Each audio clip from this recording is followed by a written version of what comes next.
Halo guys, lanjut lagi kita Battle to the Heaven.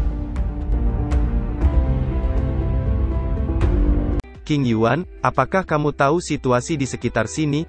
Aku ingin pergi ke kota terdekat untuk membeli beberapa pil obat dan peta, kata Xiaoyan. Aku tahu, jika tidak, aku khawatir hanya menambah beban Kak Xiaoyan, kata King Yuan buru-buru menjawab sambil tertawa dengan manis. Kota Qingcheng yang terletak di kaki pegunungan binatang magis ada di perbatasan benua Xuanling, ini juga menciptakan kemakmuran Qingcheng hingga jarak yang jauh. Dengan kecepatan Xiaoyan saat ini, hanya butuh beberapa menit untuk sampai ke kota Qingcheng, namun pergelangan kaki King Yuan terluka, jadi dia sedikit melambat. Kak Xiaoyan, mengapa kamu sendirian? Apakah kamu begitu kuat sehingga kamu keluar untuk bepergian? Tanya King Yuan tersenyum. Xiaoyan hanya sedikit tersenyum dan tidak menjawab. Itu benar, King Yuan, apa ada pasukan khusus di benua Xuanling ini? Tanya Xiaoyan menoleh ke King Yuan. Benua Xuanling dibagi menjadi dua keluarga besar, manusia dan monster. Aku tidak tahu kekuatan monster, adapun kekuatan manusia, mereka dibagi menjadi satu kerajaan, dua paviliun, tiga lembah dan empat sekte. Di benua Xuanling, dominasi kerajaan telah mencapai puncaknya. Meskipun ada beberapa ahli kuat yang menentang, namun mereka masih menyerah. Itu karena keluarga kerajaan memiliki Douxian sebagai pelindung, kata King Yuan menjelaskan. Douxian, benua Xuanling ini benar-benar memiliki naga tersembunyi, pikir Xiaoyan tertegun. Meskipun kekuatannya saat ini mencapai tahap awal bintang 3 Doudi, namun dia masih jauh dari Douxian. Dua paviliun adalah Paviliun Fenxiang dan Paviliun Wanhua. Paviliun Fenxiang sangat ketat dalam menerima ahli. Mereka hanya menerima ahli dengan atribut api, dan mereka harus laki-laki. Sementara itu Paviliun Wanhua tidak terlalu keras, dan bertolak belakang dengan Paviliun Fenxiang dan hanya menerima wanita. Dikabarkan pemilik Paviliun Wanhua dan Fenxiang terikat dalam hubungan pernikahan. Tiga lembah adalah Lembah Pil, Lembah Mimpi Buruk, dan Lembah Bintang. Dikabarkan kepala Lembah Pil menemukan harta karun tanah yang sangat cocok untuk bahan-bahan obat. Kekuatan mereka tidak terlalu kuat, namun untungnya mereka memiliki banyak alkemis yang memiliki banyak koneksi harta surga dan bumi yang langka. Lembah Mimpi Buruk memiliki dukungan jiwa utama yang besar. Mereka dapat menggunakan serangan jiwa untuk membuat orang kehilangan akal dan menyebabkan pukulan fatal. Lembah Bintang adalah salah satu yang terlemah, yang hanya menggunakan kekuatan bintang untuk melawan atau meramalkan masa depan. Empat sekte adalah, Sekte Racun, Sekte Dewa Pedang, Sekte Ming, dan Sekte Salomo. Sekte Racun, memiliki banyak ahli yang menggunakan douci racun, bahkan raja adalah orang yang kuat dengan tubuh beracun. Sekte Dewa Pedang, memiliki banyak ahli yang menggunakan pedang sebagai alat utama serangan, hanya pendekar pedang yang mahir dalam berbagai senjata yang dapat meraih puncak pedang dewa. Sekte Ming paling terkenal dengan pertarungan jarak dekat, seorang ahli dapat menyembunyikan posisinya untuk menemukan kesempatan menyerang musuh dan memberikan musuh pukulan fatal. Sekte Solomon adalah tempat yang menampung semua orang aneh dan sihir. Tetapi juga merupakan sekte yang paling misterius, kata King Yuan memperkenalkan kekuatan di benua Xuanling dan menatap Xiaoyan sambil tersenyum, seperti anak kecil yang berharap dipuji. Kamu memang luar biasa, ayo pergi ke kota, kata Xiaoyan menarik tangan King Yuan dan berjalan menuju gerbang kota. Kalian berdua, berhenti, ini inspeksi rutin, turunkan topi bambu, kata beberapa penjaga pria berkata pada Xiaoyan. Bukan mereka, silahkan pergi, kata seorang penjaga. Pos pemeriksaan di pintu gerbang sangat ketat untuk memeriksa pejalan kaki yang lewat, seolah mereka sedang mencari sesuatu. Beberapa suara pejalan kaki terdengar saat mereka melewati pos pemeriksaan. Apaan ini? Sejak keluargamu dihancurkan, kota itu dilarang. Aku tidak tahu apa yang terjadi, sepertinya mereka sedang mencari seorang pembunuh. Siapa tahu, karena si pembunuh berani menghancurkan keluargamu, dia pasti punya sesuatu untuk diandalkan, kamu harus berhati-hati saat keluar, ku dengar pembunuhnya masih di kota. Xiaoyan dan King Yuan baru saja berjalan ke kota ketika mereka mendengar suara percakapan itu. King Yuan, apakah kamu tahu mengapa keluargamu dihancurkan? Tanya Xiaoyan penasaran. Aku tidak terlalu yakin, aku ingat bahwa pemilik keluargamu punya sesuatu, jadi, kata King Yuan sedikit sedih ketika dia mengatakan itu, meskipun dia bukan keluargamu, namun mereka membesarkannya. Kamu tidak bersalah, ayo pergi. Aku akan menjual pil obat, kita akan butuh uang untuk tinggal di penginapan, kata Xiaoyan berjalan menuju rumah lelang. King Yuan perlahan mengangguk dan dengan cepat mengikuti. Mereka akhirnya tiba di rumah lelang Jubao Yuan, rumah lelang terbesar untuk pil obat dan bahan obat di Qingcheng. Xiaoyan segera mencium aroma familiar yang menyegarkan begitu dia masuk. Apa yang kalian berdua butuhkan? Tanya seorang pria yang tampaknya cerdas mendekati Xiaoyan sambil tersenyum. Saya perlu melelang pil obat, dan juga membeli beberapa bahan obat langka. Saya tidak tahu apakah kamu memilikinya, kata Xiaoyan. Pil obat kelas berapa yang akan Anda lelang, Tuan? Adapun bahan obatnya, jangan khawatir, kami memiliki segalanya di Jubao Yuan, kata pria itu. Pil emas tingkat 9, kata Xiaoyan dengan santai. Apa? Seru pria itu tercengang. Ada apa? Apakah pil obat yang akan saya lelang terlalu rendah? Tanya Xiaoyan tersenyum tipis. Bukan, tidak, para tamu terhormat silakan masuk, saya akan memanggil bos toko, harap tunggu, kata pria itu buru-buru menjawab dan segera masuk ke dalam. Pil emas tingkat 9 jelas membuat pria itu sangat terkejut, karena yang paling sering dia terima adalah pil peringkat 6, namun peringkat ke-9 benar-benar sesuatu. Selain itu, meskipun benua Dou memiliki lebih banyak energi spiritual, namun alkemis juga hal yang langka. Sesaat kemudian seorang pria parubaya menghampiri Xiaoyan. Tuan, saya King He, laupan toko Jubao Yuan, apakah Tuan akan melelang pil emas tingkat 9? Tanya King He tersenyum. Benar, ada juga beberapa obat penyembuh yang ingin saya lelang. Selain itu, ini adalah bahan obat yang saya butuhkan untuk ditukarkan dan sedang terburu-buru untuk keluar. Saya harap laupan dapat membantu melihatnya, kata Xiaoyan. Tuan, apakah Anda benar-benar ingin melakukan ini? Awalnya, saya berencana untuk melelangnya dan harganya akan naik dengan tinggi. Dalam hal ini, saya akan mengatur pelelangan tercepat. Ngomong-ngomong, saya akan pergi ke gudang untuk mendapatkan obat, akan kembali segera, kata King He berjalan keluar dengan tergesa-gesa. Xiaoyan memperhatikan King He keluar dan berjalan masuk. Sesaat kemudian seorang gadis dengan wajah lembut dan tubuh yang elok berhati-hati masuk dan menuangkan teh yang enak ke cangkir Xiaoyan dan King Yuan yang sedang duduk. Xiaoyan memperhatikan dengan cermat ruangan sekelilingnya yang tampak sederhana, tetapi ada tekanan tak terlihat. Itu seharusnya formasi. Aku tidak menyangka masih ada perlindungan di sini, kata Jinlong. Senior Jinlong, apa yang terjadi pada King Yuan? Mengapa kamu membiarkan aku membawanya seperti ini? Tanya Xiaoyan mengirimkan suaranya ke Jinlong. Omong kosong, apakah kamu sudah mendapatkan bahan obat? Kamu akan tahu kapan saatnya tiba. Kamu tidak tahu betapa beruntungnya dan akan berterima kasih padaku nanti, kata Jinlong membuat Xiaoyan makin penasaran.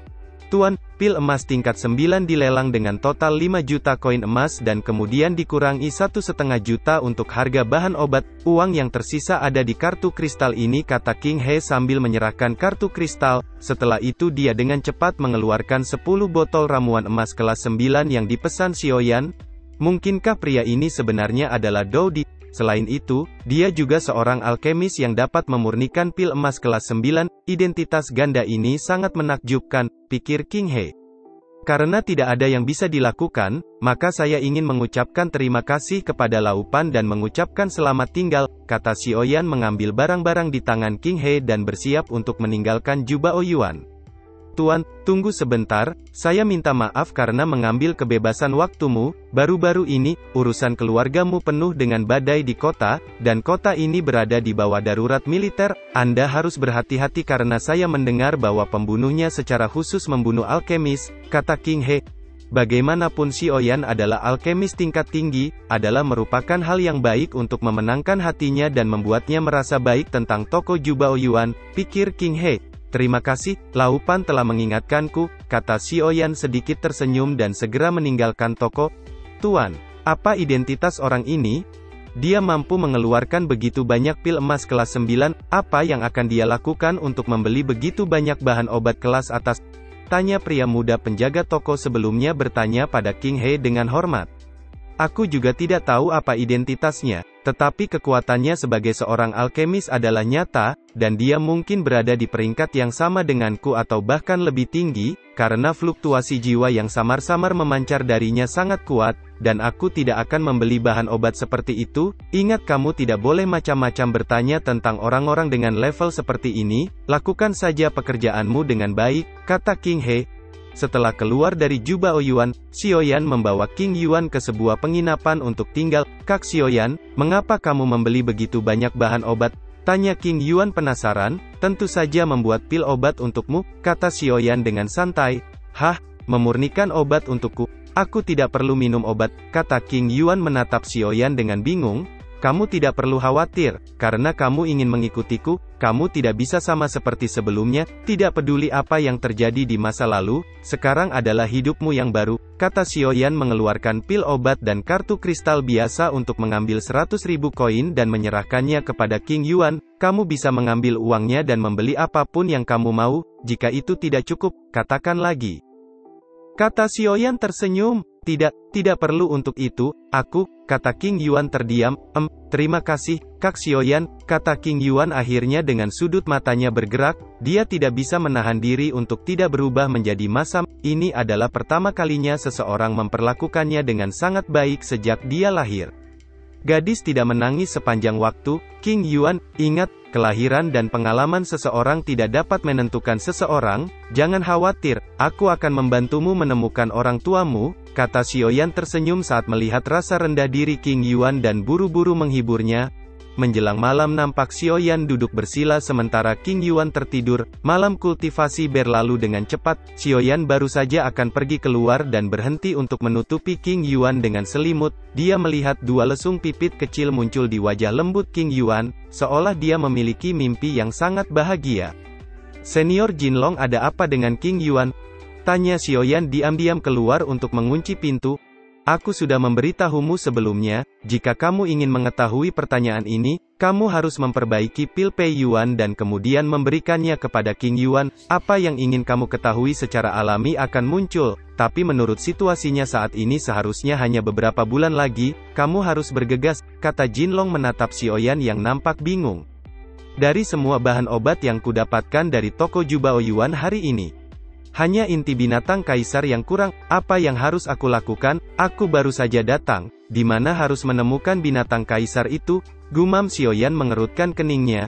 Inti binatang tingkat kaisar memang tidak begitu mudah diperoleh, tampaknya sulit untuk menemukannya, kata Jinlong merenung sejenak. "Itu benar, pergi ke asosiasi alkemis besok, mungkin bisa menemukannya di sana. Alkemis di benua Dou di sangat langka, bahkan jika kamu adalah alkemis kelas kaisar tingkat pertama, kamu pasti sangat populer di kota Qingcheng kecil ini kemanapun kamu pergi," kata Jinlong tersenyum.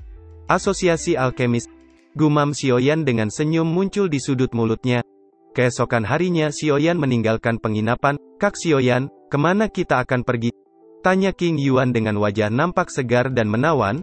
"Kita akan pergi ke asosiasi alkemis, aku masih kekurangan bahan obat yang penting," kata Xiaoyan. Keduanya akhirnya tiba di gerbang asosiasi alkemis dan berhenti bergerak maju. Sedikit kejutan melintas di mata Xiaoyan saat dia merasakan kejutan jiwa yang menyebar dari gerbang dan buru-buru menutupi King Yuan yang sedikit tidak nyaman dengan kekuatan jiwanya. "Oh, kekuatan jiwa Doudi, sudah lama sejak itu muncul di asosiasi alkemis," kata seorang lelaki tua yang merasakan kekuatan jiwa Xiaoyan dan sekejap muncul di depan Xiaoyan. "Penglihatan kecil yang ramah, kamu dapat melihat melalui hal-hal sepele dari asosiasi kita ini secara sekilas. Silakan masuk," kata lelaki tua berjalan ke arah Xiaoyan sambil tersenyum. Xiaoyan bisa merasakan kekuatan orang tua ini yang tidak lebih lemah darinya. Dia dan King Yuan baru saja melangkah masuk ketika satu suara tua lainnya tiba-tiba terdengar. "Ketua asosiasi, apa yang kamu lakukan? Bukankah kita akan minum teh di sana? Mengapa kamu tiba-tiba melarikan diri ke sini?" kata Bairo pada pria tua lainnya yang baru saja muncul. "Ketua asosiasi, saya di sini untuk mendaftar ujian alkemis," kata Xiaoyan. "Apakah kamu yang baru saja memancarkan kekuatan jiwa Doudi?" tanya Baisu. "Benar, itu aku," jawab Xiaoyan. "Lalu ujian alkemis macam apa yang ingin kamu nilai?" kata Baisu menatap Xiaoyan dengan tajam. "Ujian Doudi tingkat pertama," jawab Xiaoyan dengan tenang. "Kamu ingin ujian kaisar peringkat pertama?" kata Bai Ruo menatap Xiaoyan dengan heran. Mungkinkah dia tidak tahu tingginya langit, ingin menguji peringkat pertama kaisar di usia yang sangat muda? Ini gila, pikir Bai Ruo. Bairo, segera perintahkan petugas untuk melanjutkan dan mempersiapkan penilaian alkemis peringkat kaisar kelas 1, tidak ada yang diizinkan masuk atau keluar. Selain itu, panggil anggota asosiasi untuk datang dan mengamati, kata Baisu dengan suara yang dalam. Bairo sedikit mengerutkan keningnya saat mendengar itu, awalnya dia berpikir bahwa Xiaoyan akan datang untuk ujian alkemis kelas 9. Ikuti aku, kata Bairo.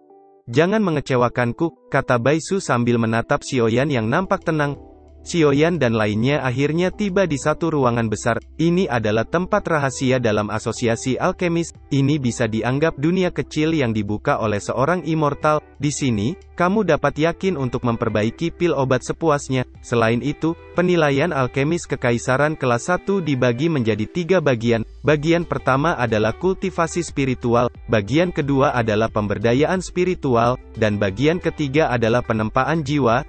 Yang disebut kultivasi spiritual adalah metode jiwa dan pengendalian api yang halus untuk membuat pil obat yang menghasilkan jejak kecerdasan yang mirip dengan manusia, kemudian memberikan spiritualitas yang tidak lebih lemah dari manusia ke dalam pil obat untuk pemberdayaan, dan yang terakhir adalah penempaan jiwa yang paling sulit.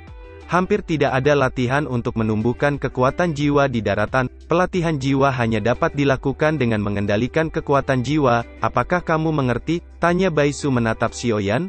Mengerti, bolehkah saya memulai penilaian? Kata Xiaoyan. Baisu bertukar pandang dengan Bairo sejenak sebelum berkata, penilaian dimulai, kata Baisu menyebabkan suasana langsung menjadi hening. Mereka di sekitarnya yang hadir jelas tahu betapa jarangnya bisa menyaksikan penilaian alkemis tingkat kaisar. Penilaian putaran pertama, Yuling. Ada 2 pil obat yang disediakan oleh asosiasi, tentu saja, kamu juga bisa menggunakan resep yang disiapkan sendiri, kata Baisu tersenyum. 2 formula resep. Baisu, apakah kamu gila? Tanya Bairo yang berdiri di samping Baisu terkejut, dia paling tahu betapa berharganya resep kekaisaran, bahkan jika itu tertulis nilainya. Kamu akan mengerti nanti, kata Baisu sedikit tersenyum.